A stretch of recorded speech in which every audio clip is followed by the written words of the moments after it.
The call of Abraham. The text is found in Hebrews chapter 11 and verse 8. By faith Abraham, when he was called to go out into a place which he should after receive for an inheritance, obeyed. And he went out, not knowing whither he went. Abraham's faith was of the most eminent order, for he is called the father of the faithful. Let us rest assured that nothing but repeated and fiery trials could have trained his faith to so great a strength as that which it exhibited in his preparation to slay his son at the command of God. This true Jerusalem blade was long annealed before it gained its marvelous edge and matchless temper. Men come not to their perfect stature except by years of growth. Stars cannot reach the zenith of the heavens by one sudden flash. Nay, even the sun himself must climb to his meridian. Trials are the winds which root the tree of our faith. They are the trainers, drilling God's young soldiers, and teaching their hands to war and their fingers to fight. Foremost among Abraham's trials was that of being called away to a land which he had never seen. As this may be our trial also, I pray that my words may be adapted to our present condition. First, let us look at Abraham. Abraham's family was originally an idolatrous one. Afterwards some beams of light shone in upon the household, and they became worshippers of the true God. But there was much ignorance mingled with their worship, and at least occasionally their old idolatrous habits returned. The Lord, who had always fixed on Abraham to be his chosen servant and the father of his chosen people upon earth, made Abraham leave the society of his friends and relatives, and go out of Ur of the Chaldees, and journey away to the land of Canaan, which he had promised afterwards to give him for an inheritance. We shall notice first what Abraham left, and then where Abraham went. The trial is made up of these two things. What had he to leave? He had to leave behind him those who were exceeding dear to him. It is true that just after his first call, his own father Terah died, having gone a part of the way with Abraham, and detained Abraham a little while by sickness. Abraham then went on his way, obedient to the Lord's command. Nevertheless, he left behind him all the associations of his youth, the house in which he had been trained, the family with which he had been nursed, all those whom he had known, and with whom he had taken sweet counsel. And he must go forth into exile from the family of his love.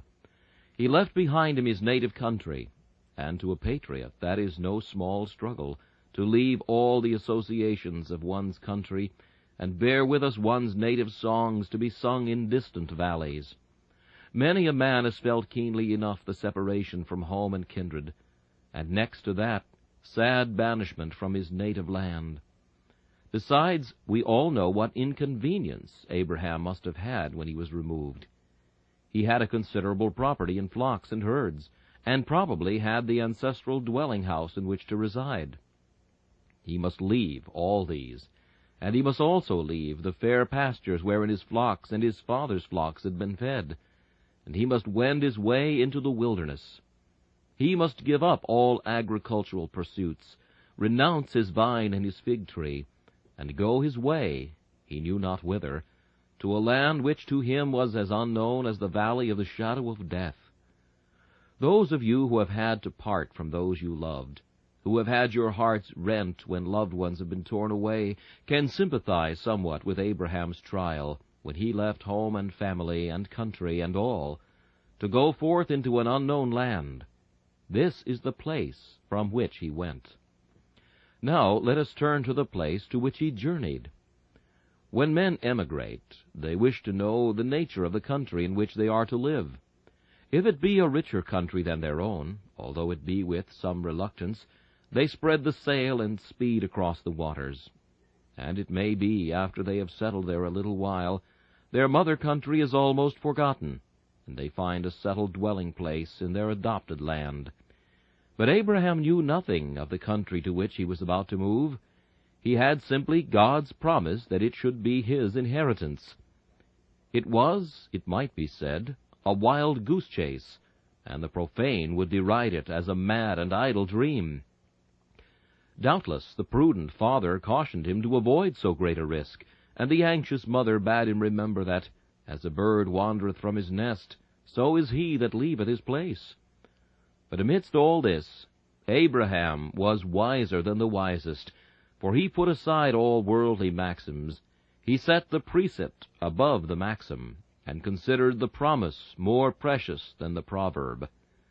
Well was it for Abraham that he knew that the wise things of men are often ignorance dressed out in its best clothes.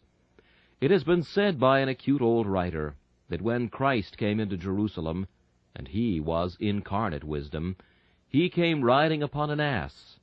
But when Satan came into paradise, and he is infernal folly, he came in the shape of a wise creature, the subtle serpent.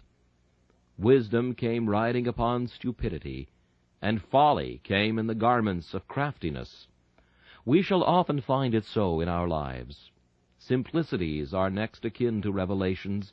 Plain, simple things, and especially a plain, simple obedience, are next akin to the very wisdom of the seer.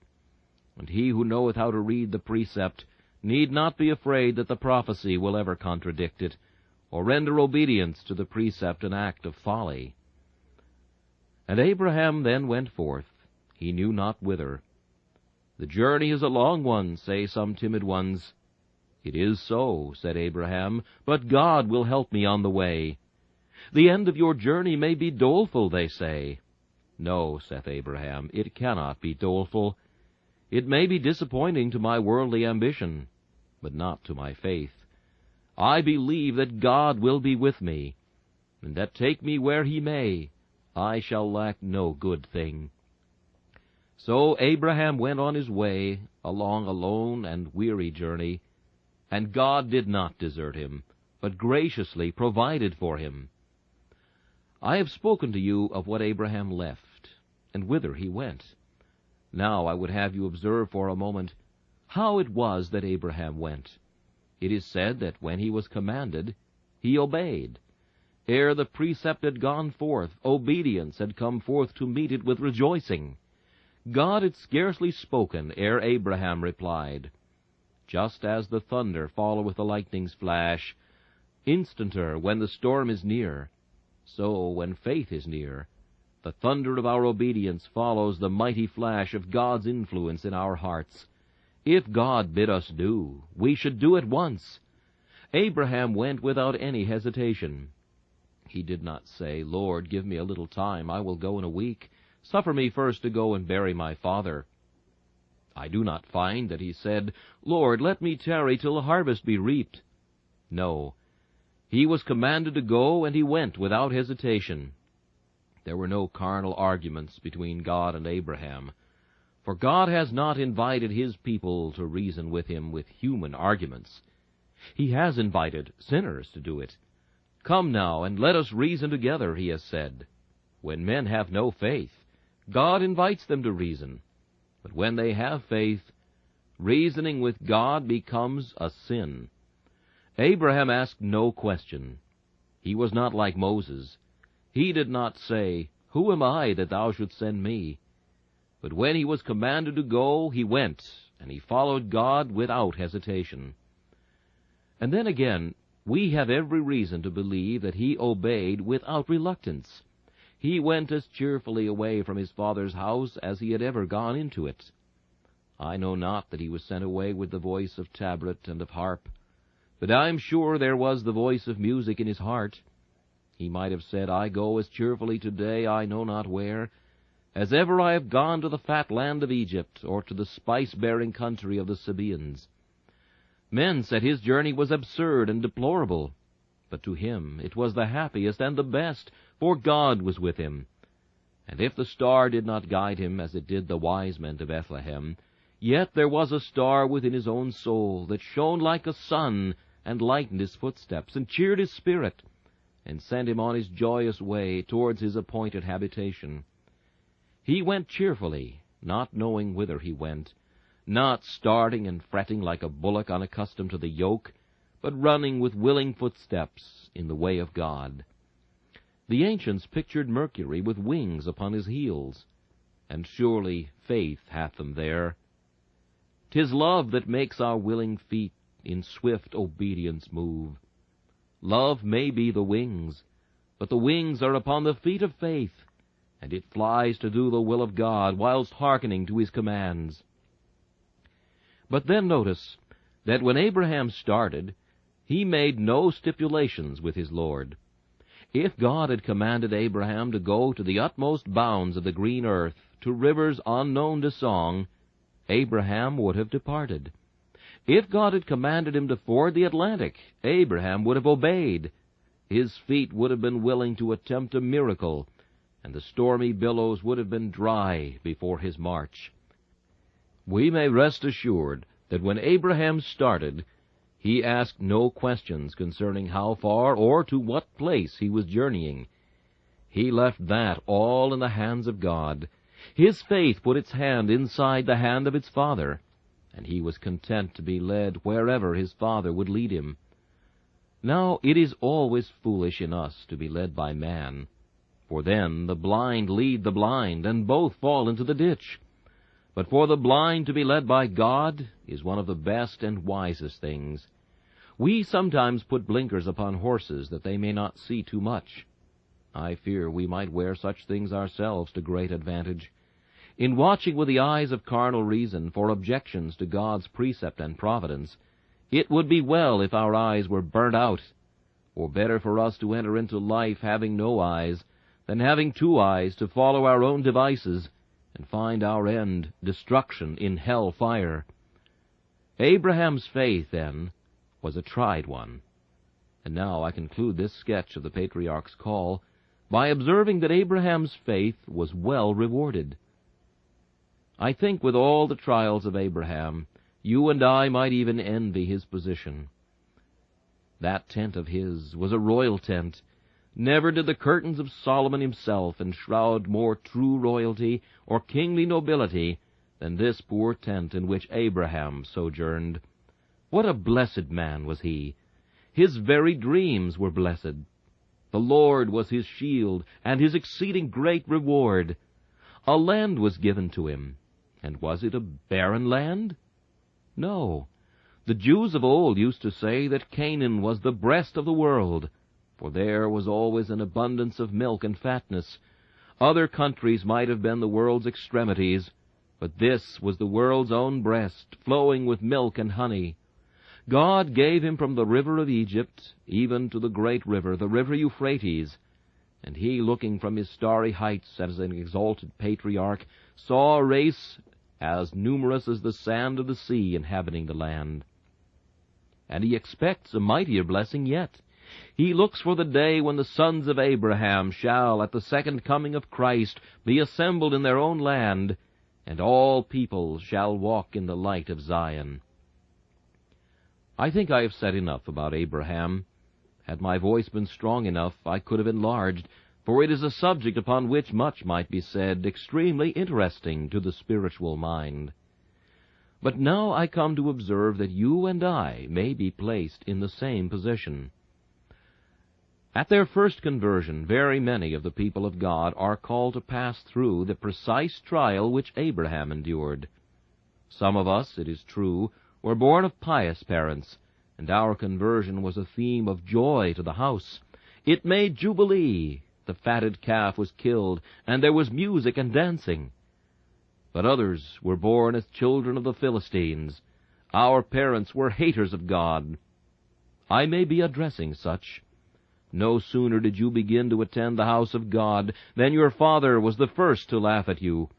And when you were detected on your knees, mother and brothers and sisters all assailed you with sneers and ridicule. It may be that you have suffered much household persecution for the sake of Christ's cross and the profession of it you have made. Moreover, you may have been called to separate yourself from your whole ancestry, for in looking back you cannot detect on the family tree one branch that ever bore heavenly fruit. The whole head is sick, and the whole heart is faint. The whole family has been given up to Satan, and you have been called to bear a lonely protest to the gospel of Christ. You have come out. You have blighted your own worldly prospects. You have drowned your own interest in crossing the river. You have suffered the loss of all things for Christ's sake, and perhaps at the time you may have been greatly staggered. Nay, even now you may be passing through the fiery trial. You may be staggering in your soul and saying, "Can this be right? Shall I give up my religion? Shall I put back into port? Or shall I encounter these waves that threaten to submerge my vessel?" Dear brothers and sisters, if father and mother forsake you, the Lord will take you up. "He that loveth father and mother, and house and lands, more than me," said Christ, "is not worthy of me." You must leave all for Christ's sake. Be prepared. If they will come with you, take their compliance gladly. If they will not, then come alone. Come ye out from among them, be ye separate, touch not the unclean thing. Be an Abraham. Leave everything. And if you do this in faith, verily you shall not lack your reward. He is able, and he has promised to give you in this life 10 times more than you lose for him, and in the world to come, life everlasting. Such Christians as I have referred to, who are not called in early life to endure this trial, frequently have to bear its counterpart at another stage in their journey. On a sudden their minds are enlightened with regard to the pure simplicity of the gospel. Their family is professedly religious, and they have been in the habit of attending a certain place of worship with their kindred and friends, till at length a change passes over their religious views. Perhaps it is a doctrinal change. They have imbibed the orthodox faith from the pure fountain of revelation itself, unalloyed by the traditions and qualifications of men. They have cast away all the heterodox glossary of man, and have determined to believe nothing but the sovereign grace of God. Perhaps their views on baptism may have changed, and seeing nothing in Scripture to warrant infant sprinkling, they have come out with the determination to practice believers' baptism. It may be that this entails the scoff and scorn of all who know them. This grieves the heart of those who know and love Jesus, and the question arises with them, "What shall I do?" These matters may be non-essential. Shall I keep them back? Shall I, for charity's sake, weaken my testimony?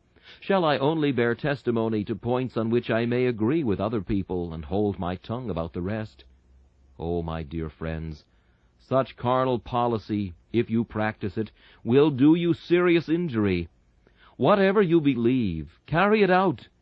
Depend upon it, a grain of truth is a grain of diamond dust, and it is precious. There may be truths non-essential to our salvation, but there are no non-essential truths with regard to our comfort. Every truth is essential. We must keep back none, but follow the Lord wholly. Let this be your song. Through floods and flames, if Jesus lead, I'll follow where he goes. Hinder me not shall be my cry, though earth and hell oppose. The tendency of the present age is to temporize. We are asked continually to qualify our testimony, to cut off some portion of the truth we preach, to smooth down and polish our words. God forbid! We will not do so. Whatever we believe to be true, to the last jot and tittle we will speak it out. I hope so long as I live, there will always be a straight road from my heart to my mouth, and that I shall be able to preach whatever I believe in my soul, and to keep nothing reserved. Do you the same. Though you should forsake all, and should be by all forsaken, for the truth's sake, with Abraham's trial and Abraham's faith, you shall have Abraham's honor and Abraham's reward. How often has this temptation happened to the rich? When those who have moved in court circles have suddenly become the subjects of the enlightening Spirit of grace, what opposition they have had to encounter! Many have been the noble ladies and gentlemen who have sat in this hall. Yet, although I know many of them were impressed, how few of them have remained. Here and there one, they shine like the gleanings of the vintage, here and there one upon the topmost boughs. And what is the reason? Is it that their consciences are incapable of conviction? It is simply that the cares of this life, or the deceitfulness of riches chokes the word, and by they are offended. It is not likely that the simple worship of our unendowed meeting-houses is to win the palm of courtly applause. It is not likely that the name of dissenter is to be held respectable. It is not likely that Calvinism is to become the court religion of England. It is not likely, at least at present, that a poor, simple, honest man's ministry will be a ministry that courtiers regard. We never expected it. Nevertheless, there have been some, and God bless them, who have not been ashamed to come out and leave behind them their former associates, and take part with the despised people of God, scarcely knowing whither they went. Though they did know we were poor, and most of us uneducated and illiterate, they have taken their portion with us, and they have shown no signs of turning back, but do even glory in that which some count their shame. God bless them, and that abundantly. Again, this trial of faith cometh oftentimes in matters of providence. We have been lining our nests very softly, and counting all the eggs that are laid therein, with the greatest cheerfulness and delight.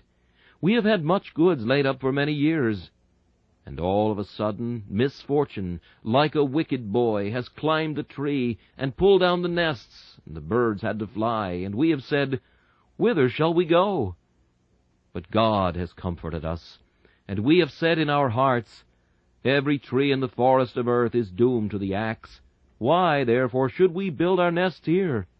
Let us fly away, and find our home in the rock of ages." And God has rewarded our faith. Our business, though suddenly blighted when flourishing in one place, has been, when removed amid sad misgivings and dark uncertainties, even more flourishing in another. Or if not, if trials have multiplied and poverty has succeeded wealth, yet grace has increased, and as our afflictions abounded, our consolations have much more abounded. I believe, dear friends, that many and many a time you, in your providential journey, will have to go forth, not knowing whither you are going. But it is good for you. Do not murmur at it. If the father of the faithful had to do it, why should the sons murmur? The father of the family must not know whither he was going. And shall you, the sons and daughters, long to read the future with wistful, curious eyes? No. Wherever God in His providence guides you, let it be your joy to know that He is too wise to err, too good to be unkind.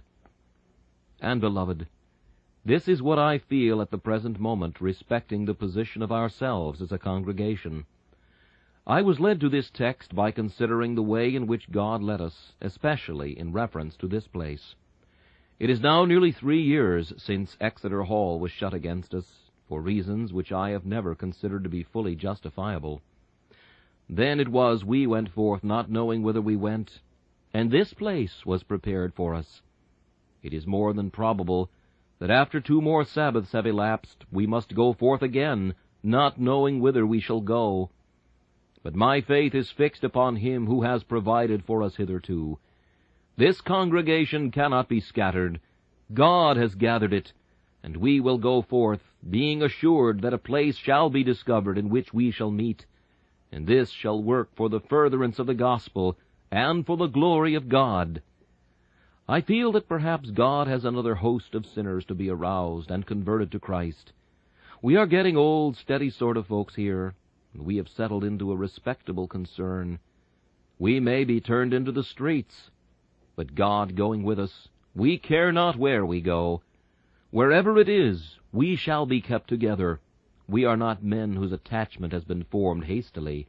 We love each other.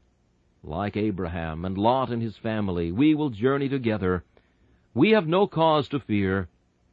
Do not, I entreat you, betray the slightest distress about it. If God has done it, He has wise purposes. Let us submit in silence, and believe it must and shall be well. Abraham went forth, not knowing whither he went. We will imitate him. While Abraham's faith is our faith, Abraham's God is our God. He speaks, and every doubt is hushed. Fear not, Abraham. I am thy shield, and thine exceeding great reward. So then we may boldly say, The Lord is my helper, and I will not fear what man shall do unto me. And I thought, while meditating upon this text, that the time must come to each of us when, in a certain sense, we must go forth from this world, not knowing the place to which we are going. The hour is coming when you and I shall lie low upon our silent beds of languishing, and the message will come, Arise, and go forth from the house in which thou hast dwelt, from the city in which thou hast done business, from thy wife, from thy children, from thy bed, and from thy table. Arise, and take thy last journey. And what know I of the journey? A little have I read of it, and somewhat has been revealed by the Spirit to my soul. But how little do we know of the realms of the future! We may know there is a black and stormy river called death. He bids me cross it. May he give me grace to go through the stream. And after death, what cometh? No traveler has returned to tell. Some say it is a land of confusion and of the shadow of death. Well, be it what it may, we will go forth, not knowing whither we go, but yet knowing that since He is with us, passing through the gloomy vale, we need fear no evil. We must be going to our Father's house, be that where it may. We must be going to our Heavenly Father's kindly home, where Jesus is, to that royal city which hath foundations, whose builder and maker is God. This shall be our last removal, to dwell forever with Him we love, to dwell in the bosom of God. We will take our last journey, and we will not fear to take it, for God is our refuge and strength, our helper in the hour of trouble and of death. And now my voice almost fails me, and therefore I must come at once to the last point, which is that of exhorting you most cheerfully to follow the guide of divine providence and precept, lead it wherever it may. Let us follow the shepherd with a ready mind, because he has a perfect right to lead us wherever he pleases. We are not our own. We are bought with a price. If we were our own, we might repine at our circumstances. But since we are not, let this be our cry: Do what thou wilt, O Lord, and though thou slay me, yet will I trust in thee. We are not true to our profession of being Christians if we pick and choose for ourselves. Picking and choosing are great enemies to submission. In fact, they are not at all consistent therewith. If we are really Christ's Christians, let us say, It is the Lord. Let him do what seemeth him good. And then, in the next place, we ought to submit, because wherever he may lead us, if we know not where we go, we do know one thing: we know with whom we go. We do not know the road, but we do know the guide. We may feel that the journey is long, but we are quite sure that the everlasting arms that carry us are strong enough, be the journey never so many leagues in length. We do not know what may be the inhabitants of the land into which we may come, Canaanites or not. But we do know that the Lord our God is with us, and he shall surely deliver them into our hands. Another reason why we should follow with simplicity and faith all the commands of God is this: because we may be quite sure they shall all end well. They may not be well apparently while they are going on, but they will end well at last. You sometimes see in a factory the wheels running some this way and some the other, and some crossways, and they seem to be playing all sorts of antics. But somehow or other, the deviser brings them all to work for some settled object. And I know that come prosperity or come adversity, come sickness or come wealth, come foe, come friend, come popularity or come contempt, his purpose shall be worked out. and that purpose shall be pure, unmingled good to every blood-bought heir of mercy on whom his heart is set. And may I add, to conclude, let us as a congregation, above all others, put the most implicit trust in our wonder-working God. When we recollect what he has already done for us, how he hath made the wrath of man to praise him, the contempt, the contumely, and the scorn has helped to bring to this place the willing thousands to hear the word. The abuse of our enemies has been our best help, our grandest assistance. And in looking back day after day, and Sabbath after Sabbath, I can only hold up my hands and exclaim, What hath God wrought? And shall we doubt for the future? No. Mariner, hoist the sail, loose the rudder bands, drag up the anchor. Once again to sea we go, with the flag of faith at the masthead, with Jehovah at the helm. To a sure port the vessel shall be guided, though the storm may howl, and hell beneath shall be stirred. For God is with us, and the God of Abraham is our refuge. God give to every one of you the firmest trust in his providence, that you may go forth, not knowing whither you go. As for you that believe not in God, may you be led to believe in the Lord Jesus Christ as in your Redeemer, and afterwards to trust your God, and leave all your concerns in his hands. This message, The Call of Abraham, was preached by Charles Haddon Spurgeon on July 10, 1859.